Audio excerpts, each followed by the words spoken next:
இந்த மதுரையில்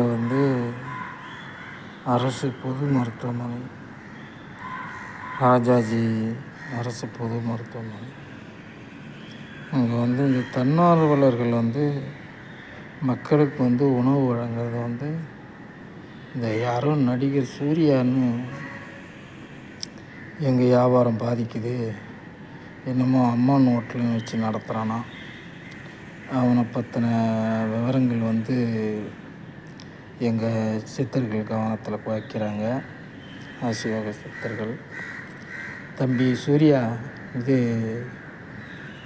சூரி பார்த்து தம்பி, வந்தியா, நடிச்சியா, பொழப்ப பார்த்தியா, சொத்து சேர்த்தியா, சுயநலமாக வாழ்ந்தியா, செத்து போனியான்னு தேவையில்லாமல் பிரபஞ்சத்தில் உன்னுடைய பதிவை வைக்காத. ஆசிவக சித்தர்கள் எச்சரிக்கை.